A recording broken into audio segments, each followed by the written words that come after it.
أعوذ بالله من الشيطان اللعين الرجيم بسم الله الرحمن الرحيم الحمد لله رب العالمين الصلاة والسلام على خاتم الأنبياء والمرسلين حبيب إله العالمين أبي القاسم محمد اللهم صل على محمد وعلى آل بيته الطيبين الطاهرين الحر الميامين لا سيما بقية الله في الأرضين واللعنة الدائمة الأبدية على أعدائهم ومنكر فضائلهم وغاصب حقوقهم وقتلتهم أجمعين من أول يوم ظلمهم إلى قيام يوم الدين أما بعد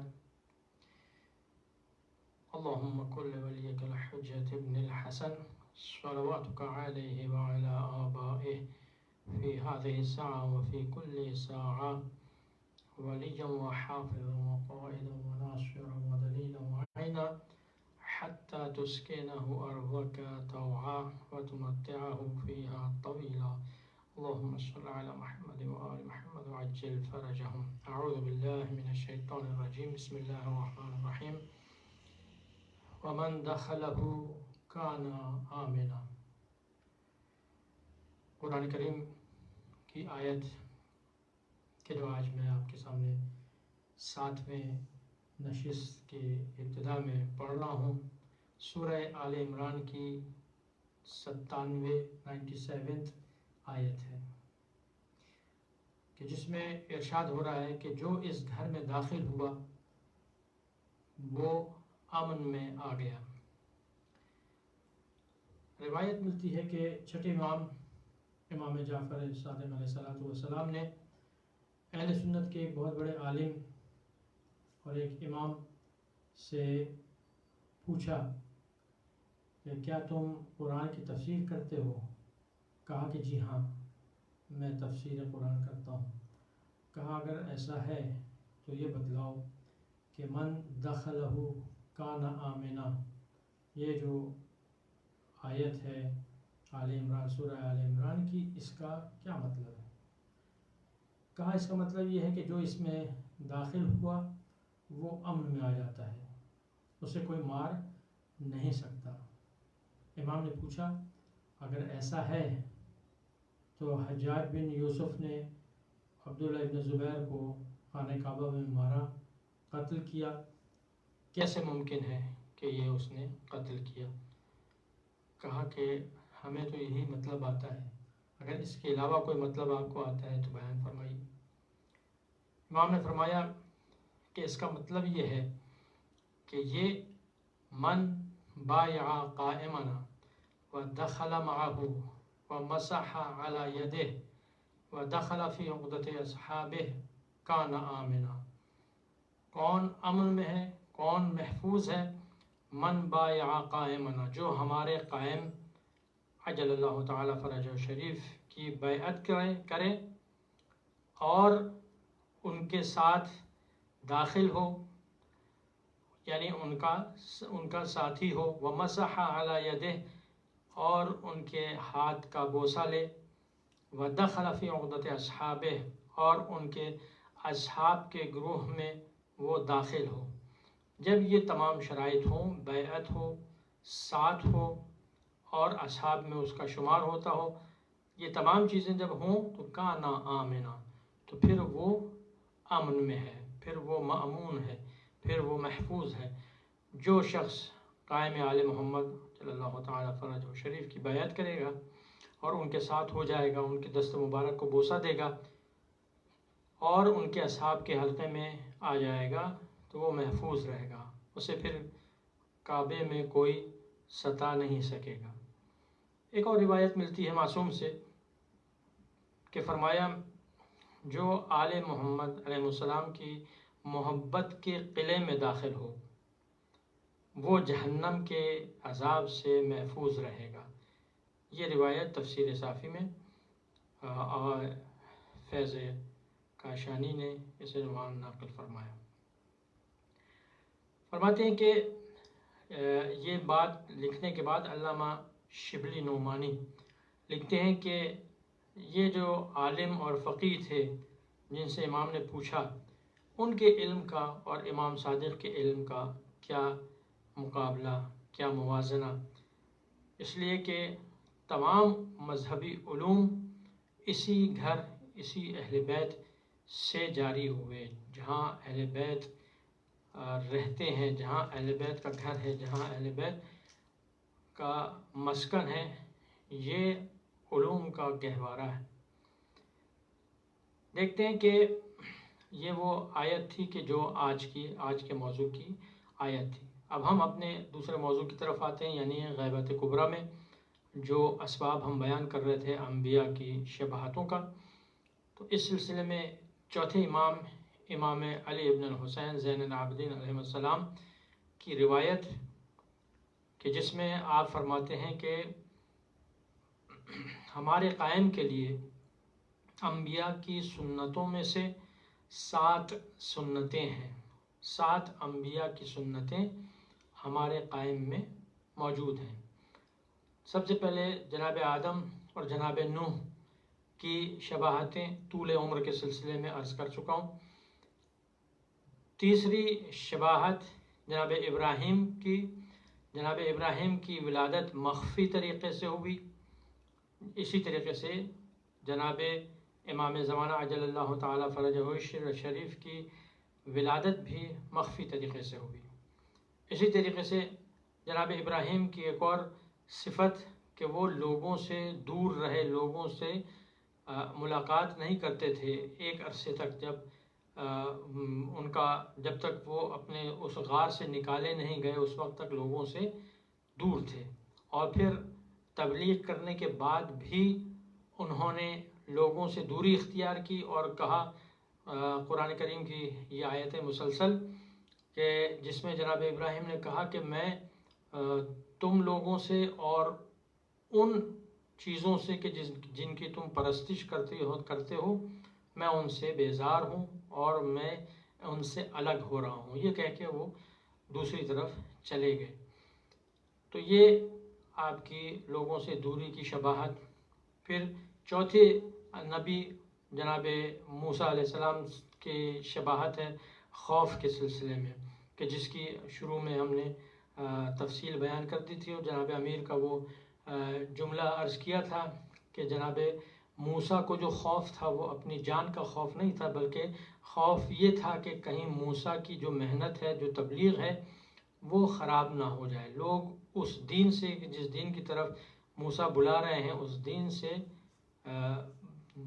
منحرف نہ ہو جائے. اور اسی طریقے سے جناب موسیٰ کی ایک اور صفت غیبت، کہ جو اپنے قوم سے وہ دور ہو گئے تھے، غائب ہو گئے تھے اور جناب شعیب کے پاس رہے تھے. یہ تمام ایام غیبت کے ایام کہ جو اپنی قوم سے آپ دور رہے. پانچویں نبی جن کی شباہت ہے وہ جناب عیسیٰ علیہ السلام، کہ جن کے بارے میں لوگ اختلاف کا شکار ہوئے کہ وہ نعوذ باللہ اللہ ہیں، اللہ کے ساتھی ہیں، اللہ کے بیٹے ہیں یا کون ہیں. اس چیز میں لوگوں کا اختلاف ہوا. اس سلسلے میں اسی طریقے سے اختلاف جو ہے وہ امام زمانہ عجل اللہ تعالیٰ فرجہ شریف کے سلسلے میں بھی اختلاف ہوگا. البتہ اس کے علاوہ ایک اور روایت بھی ہے جو ابھی میں پیش کروں گا. چھٹی جو شباہت ہے وہ جناب ایوب علیہ السلام کی شباہت ہے، کہ جن کی شباہت ابتلاء اور امتحان کے سلسلے میں امام زمانہ عجل اللہ تعالیٰ فرجہ شریف کے ابتلاء اور امتحان کے بعد فرج نصیب ہوا، آسانی نصیب ہوئی. یہی کام یہ امام زمانہ عجل اللہ تعالیٰ فرجہ شریف کے سلسلے میں ہوگا کہ جب وہ غیبت سے ظہور میں آئیں گے اور خروج فرمائیں گے تو آپ کو فرج حاصل ہوگا. اور اس روایت کی آخری شباہت آخری نبی محمد مصطفیٰ صلی اللہ علیہ وآلہ وسلم سے شباہت ہے، کہ جس طریقے سے آپ نے شمشیر سے، تلوار سے قیام کیا، اسی طریقے سے زمانے کے امام بھی تلوار سے قیام فرمائیں گے. دوسری روایت میں اسی طرح کی 2 چیزیں اور اس میں اضافہ ہوئی ہیں، کہ جس میں معصوم فرماتے ہیں کہ امام زمانہ عجل اللہ تعالیٰ فرجہ شریف کی جو شباہت ہے وہ ایک تو زندان کی شباہت ہے اور ایک غیبت کی شباہت ہے. جو ایام زندان میں رہیں وہ بھی غیبت میں شمار ہوئے، اور پھر اس کے بعد جب اپنے بھائیوں کے سامنے آئے وہ بھی غیبت ہی میں شمار ہوئے۔ اور دوسری چیز جناب عیسیٰ کی شباہت کے سلسلے میں کہ جناب عیسیٰ کی جو شباہت ہے اور اختلاف ہے، تو وہاں پر قوم جو اختلاف کرے گی وہ اس سلسلے میں اختلاف کرے گی کہ جناب عیسیٰ علی نبینا زندہ ہیں یا مر چکے ہیں، اس میں لوگوں کا اختلاف ہوگا۔ تو یہ چند شباہتیں تھیں جس کو میں نے یہاں پر سرسری طور پر آپ کے سامنے بیان کیا۔ آج جو ہم ذرا سا مفصل بیان کرنے والے ہیں وہ ہے حضرت ابراہیم کی شباہت، کہ پانچویں جو نبی ہیں جن کا ذکر ہم کر رہے ہیں، اس سے پہلے جناب آدم، جناب نوح، جناب صالح، جناب ادریس کا ہم ذکر کر چکے ہیں علیہ السلام کا، اور آج ہم حضرت ابراہیم کا ذکر کرنا چاہ رہے ہیں۔ جناب ابراہیم کے والد کا نام تارخ تھا اور ماں کا نام، والدہ کا نام نونا تھا۔ آپ 3323 سال حبوط آدم کے بعد بابل کے ایک گاؤں جس کا نام کوئی تھا، اس گاؤں میں پیدا ہوئے۔ ابراہیم کا مطلب، لفظ جو ابراہیم ہے عبرانی زبان کا، اس کا مطلب مہربان باپ ہے۔ ابراہیم یعنی مہربان باپ۔ تو جناب ابراہیم کے سلسلے میں ملتا ہے کہ جناب ابراہیم کے والد تارخ اس زمانے کے بادشاہ جو تھا نمرود بن کنعان، اس نمرود کے دربار میں فلکیات شناس تھے، یعنی نجومی تھے، اور اسے خبریں دیا کرتے تھے۔ ایک وقت میں اپنے بادشاہ سے خطاب کر کے جناب تارخ نے کہا کہ میں دیکھ رہا ہوں ستاروں سے کہ کچھ ہی دنوں میں ایک ایسا بچہ پیدا ہونے والا ہے کہ جو تمہارا مخالف ہوگا اور تمہاری حکومت اور تمہاری بادشاہت کو وہ ختم کر دے گا۔ تو بادشاہ نے حکم دیا کہ اس نے پوچھا کہ کیا یہ نطفہ ٹھہر چکا ہے یا ابھی نہیں؟ آپ نے کہا کہ نہیں، یہ ابھی نطفہ نہیں ٹھہرا ہے، بلکہ ابھی وہ عورت اور مرد الگ الگ ہیں۔ اس نے حکم دیا کہ تمام ملک کے تمام عورتیں اور مرد جدا کر دیے جائیں۔ دونوں جدا کر دیے گئے، ایک دوسرے سے سب جدا ہو گئے۔ فقط جناب ابراہیم کے والد تارخ اور والدہ نونا یہ آزاد تھیں، اور چونکہ یہ خود اس دربار کے افراد تھے اس لیے ان کی طرف شاید اللہ کی مصلحت یہ تھی کہ توجہ ان کی طرف نہیں تھی۔ بہرحال جناب ابراہیم کی ولادت ہوتی ہے۔ جب ولادت ہوتی ہے تو باپ چاہتا ہے، البتہ اس سلسلے میں کہ کیا اس کے اندر مصلحت ہے اور کیا تفصیل ہے اس کی، چونکہ تاریخ میں بہت زیادہ اس کے بارے میں نہیں ملتا، لیکن یہ ملتا ہے کہ باپ چاہتا تھا کہ جناب ابراہیم جو نومولود تھے، ابراہیم کو لے کر نمرود کے پاس جائے۔ ماں رکاوٹ بن گئی، ماں سامنے آ گئی، ماں نے کہا کہ نہیں، یہ ایسا مت کرو، اس لیے کہ اگر تم چاہتے ہو کہ اسے اپنے راستے سے ہٹاؤ تو میں اسے لے جا کر کسی جنگل میں، کسی غار میں رکھ دوں گی اور وہاں اس کو بند کر کے آ جاؤں گی، یہ خود اپنی موت وہاں مر جائے گا۔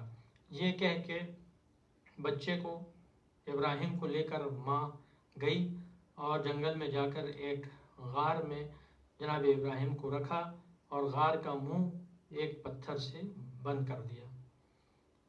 اللہ کی حکمت اور اللہ کی مصلحت اور اللہ کا نظام کہ اللہ نے جناب ابراہیم کے انگوٹھے سے دودھ کی نہر جاری فرمائی، اور اس انگوٹھے سے جناب ابراہیم اپنی غذا پاتے تھے، یہاں تک کہ جب بھی ضرورت پڑتی آپ غذا لیتے اور نشو و نما ہونے لگی، آپ کی پرورش ہونے لگی۔ جناب ابراہیم کی والدہ کچھ دنوں کے بعد آئی دوبارہ، اور آنے کے بعد پتھر ہٹا کے جب دیکھا کہ بچہ زندہ ہے اور اس کی نشو و نما ہو رہی ہے،